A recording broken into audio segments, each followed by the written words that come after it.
I wasn't expecting you. I would tell you to get the fuck out of here, but since I'm in the middle of making something, let's just do it right now. Today we are going to talk about one of the most weirdest, I don't know how to describe it, one of the most strangest collaboration in cinematic history. Now we have had several strange collaborations in films like Mamma Mia and Dark Knight, Grease and Jaws. Those are the only ones I remember, so forgive me. And this one, Barbie what? Okay, Open Barbie. Open Barbenheimer. Barbenheimer. No, that still sounds like an innuendo. That still sounds strange. What the fuck is that? Well, since we're going to talk about two movies, one being a wonderful historical depiction of how when men are given too much power, they can destroy the entire world, and the other one is Barbie. So, I'm going to need a second reviewer with me.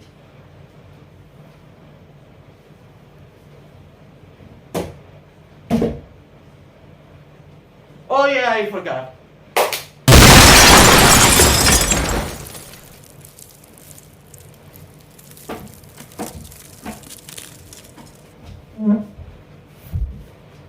Ice there. That hurts. You could have used the door. That's the door? Yes, that's a fucking door. Are you blind? I thought that's the washroom. Let's just start this. I broke 2 of my fucking ribs. And I don't care. Fuck you. Thank you.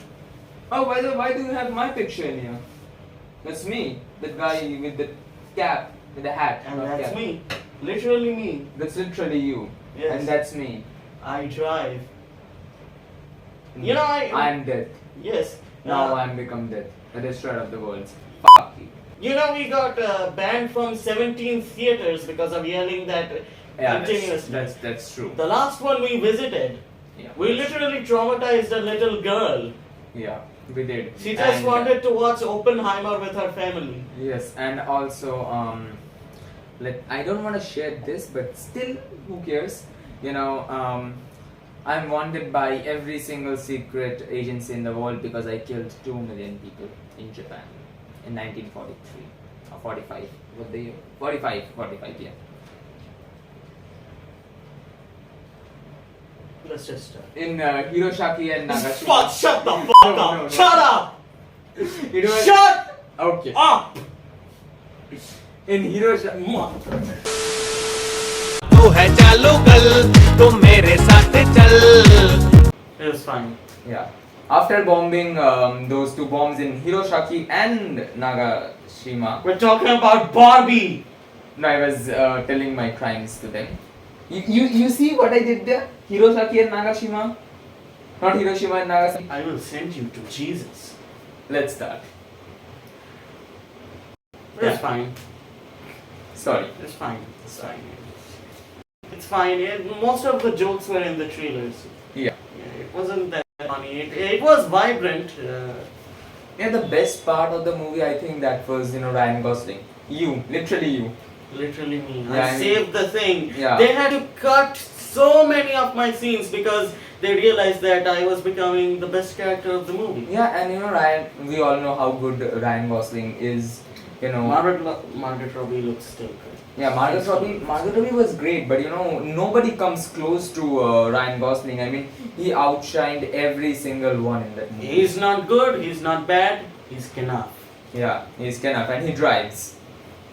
Yeah, and talking about every single other actors, individual performance, I think they did a great job. I mean, especially Simu Liu, he was good. He actually played himself, Yeah. He actually played himself, and talking about Margot Robbie, what you said, she's an amazing actress, She looks absolutely gorgeous. Yeah, she was absolutely gorgeous. I mean, since Wolf of the Wall Street, yeah, since 2013. I just wish they, did something which actual girls do with Barbie. You mean boys? Yeah, you mean boys. You mean, I mean us. I mean us. Us. When we were kids. Yep. That's why we love And Barbie. now as well. Oh, and Barbie has a vagina. And now let's talk about the movie that everyone wanted to see. Yeah, the movie of the year. The movie of the century for me. Amazing. It's just beautiful. Yeah, I know. And heartbreaking. You know, I have seen a lot of movies in cinema halls, and including Endgame, Infinity War, Captain America: Civil War, Winter Soldier, but none of them comes close to this movie. Now, this is the best movie I've experienced in a cinema hall, and this probably is the best movie I've ever seen in a long time. This is in my top 10 favorite movies list. This movie comes at number 2. Ford versus Ferrari is still at number 1, but still, this movie was amazing. I mean, literally, it blowed my mind. I'm a student of humanitarian. I'm not a science guy, but still, the way Christopher Nolan made this movie, I can understand every single thing that was going on. All the things they were talking about physics. I can actually understand those things. And at the beginning, I thought that it's gonna be Tenet 2. I mean, I won't understand a single thing. Not even Christopher Nolan understood what happened in Tenet. He didn't know what. He didn't know what was he doing. I mean, he literally said that don't try to understand it, just feel it. Anyways, this was fantastic, and I think one of the biggest strong points of this movie is that it has a lot of big name stars, but none of them feel like they're playing themselves. They just disappear in their characters. Yeah, that's the point. What we have seen in a few recent movies, that they cast a lot of A-listers. I mean, for example, Leo's Don't Look Up. Yep. Then Christian Bale's Amsterdam.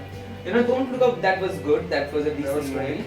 But that was great. But Amsterdam, that flopped. And why all these movies get flopped? Because all the actors are competing between each other. They are trying to steal the show. They're trying to show the audience that they are the real stars. They are the reason why the movie is running. That's what they were trying to do. But in Oppenheimer, none of them tried to do that. They did the work as and you give me an example. Yeah, a machine. They were every single one of them were a part. They all knew what they had to do, and they just performed as a unit. It rhymes like poetry. Yeah, this movie was absolutely gorgeous. And talking about performances, Cillian Murphy, I mean, it was expected. He read the Bhagavad Gita in preparation for the role. Yeah. That is some serious dedication. Yeah, and you see, he read the whole thing. He read the whole Bhagavad Gita in Sanskrit. I mean, he had to first learn Sanskrit to read Bhagavad Gita. And that is literally some serious dedication. And he also learned Dutch for just one scene. Yeah.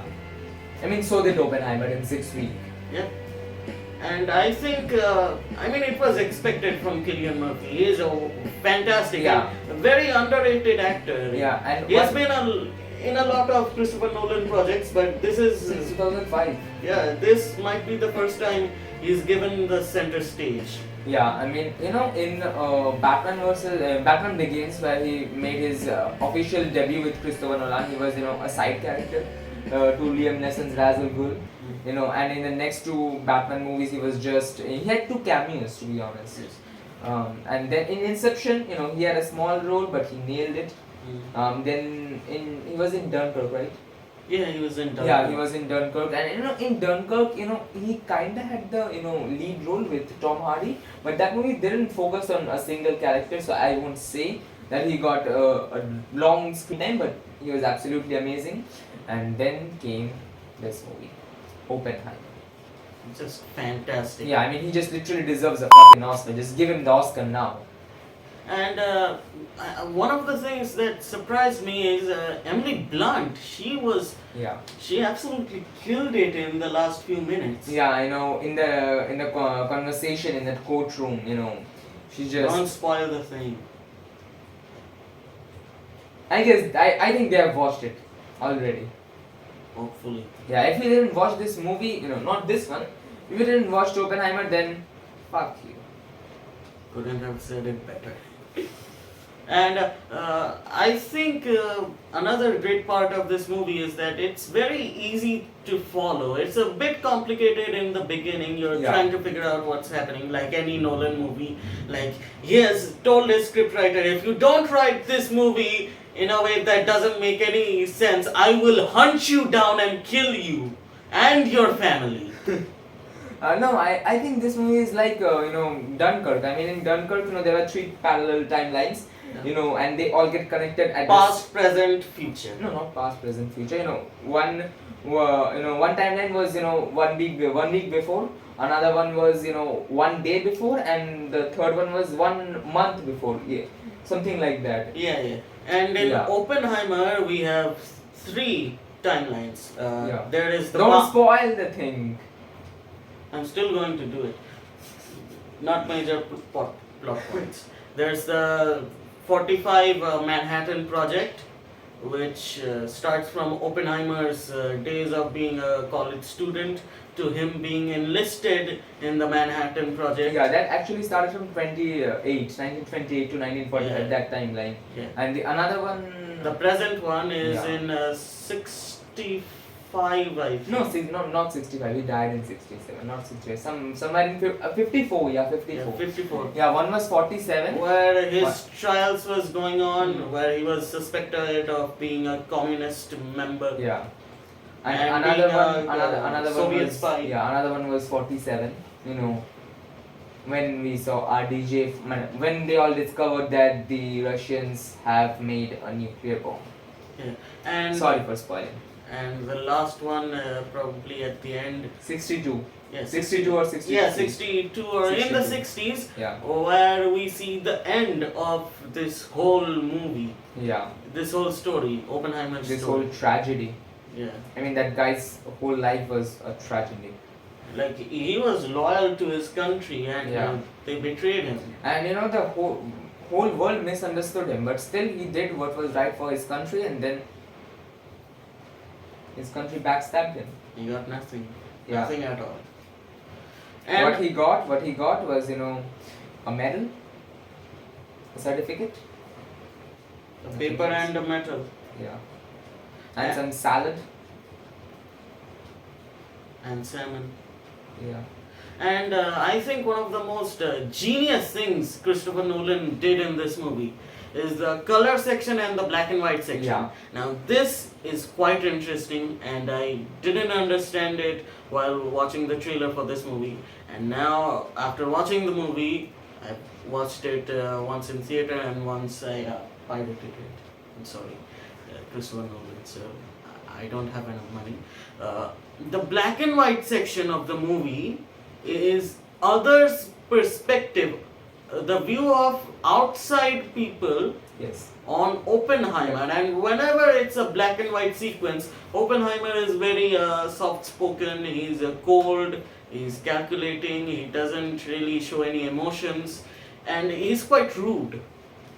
While the color section is Oppenheimer's view on what is going on, and most of the time it's the black and white view.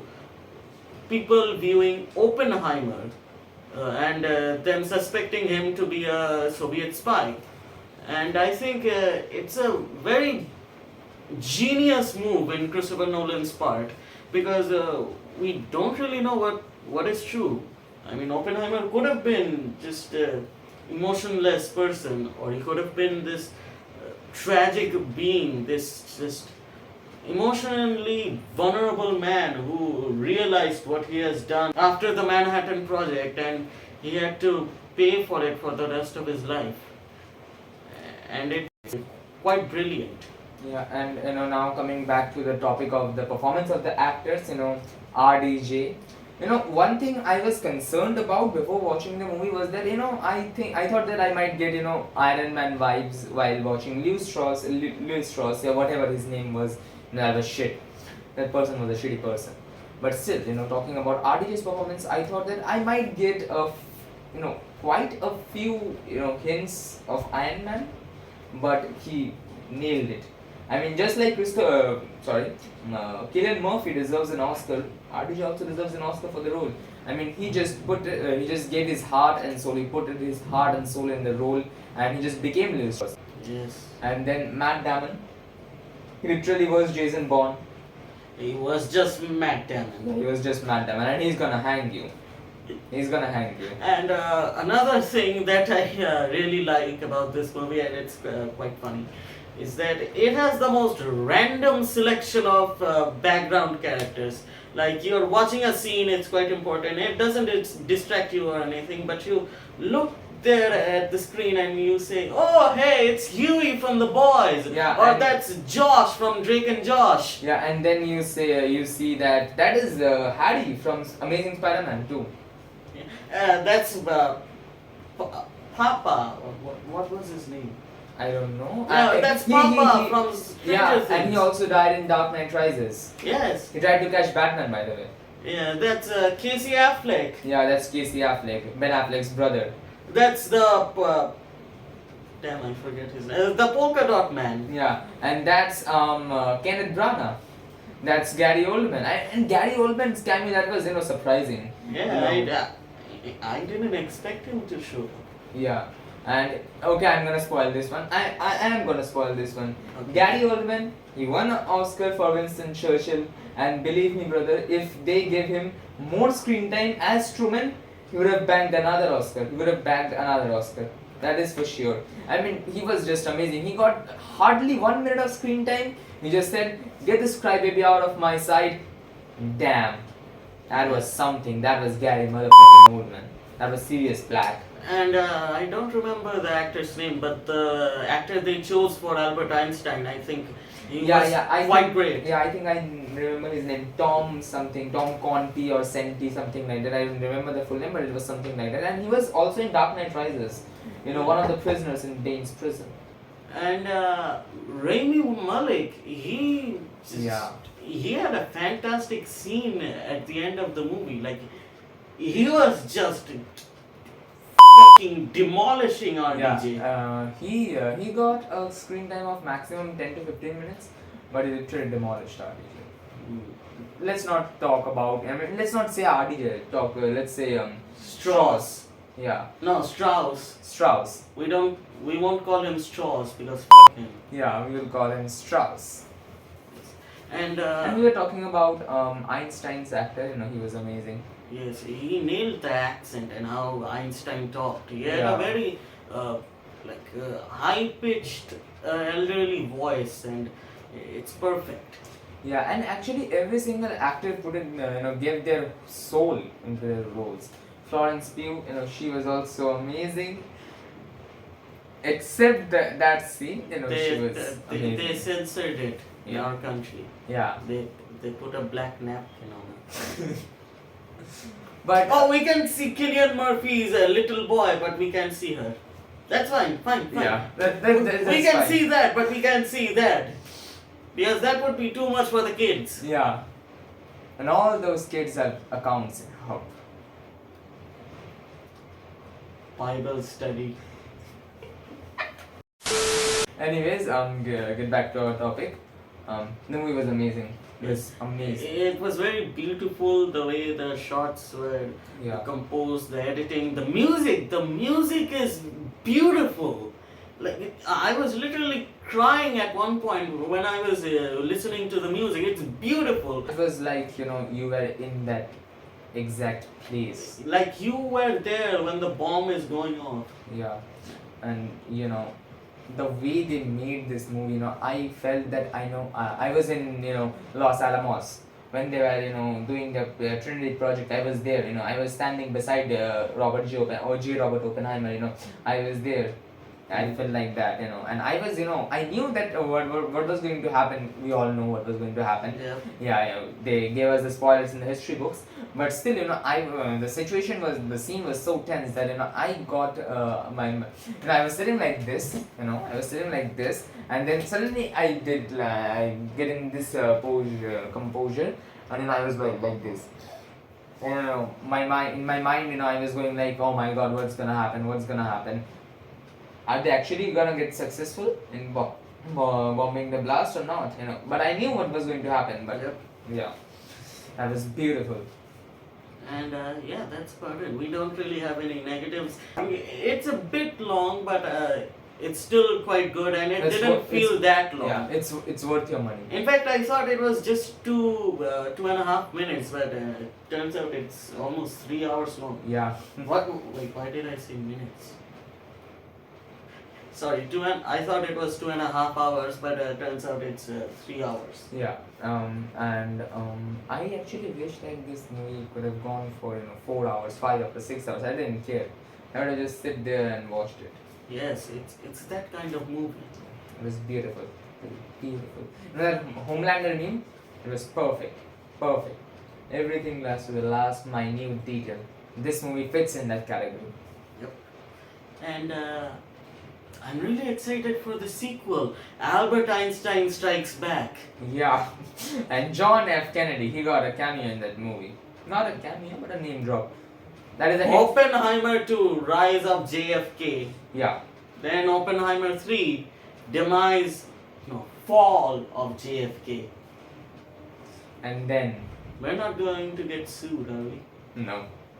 Christopher Nolan is a very good person. Christopher Nolan, we know you're going to make more movies. Make a sequel to Oppenheimer. Yeah. Oh well, we actually may drop his upcoming 2 movies names. What? Oppenheimer 2 and Oppenheimer 3. Oh yeah, they're already in productions. Yeah. And Sorry, Mr. Nolan. And I think he's collaborating with James Cameron to make Titanic 2. Oh yeah, talking about Titanic 2, I'm in that movie and the main villain. He's the captain. Yeah, I am the captain. How the hell did we come here? Anyways, it was a perfect movie. Don't really have anything else to say. Just perfect. Go watch it right now. Or if you're broke like us, just watch it on the computer. Or if you're single, then watch on your phone, like I did. Anyways, that's it. Sayonara. Now get the fuck out. Fuck out. You have to fix my roof! The hell are you looking at? Start the outro!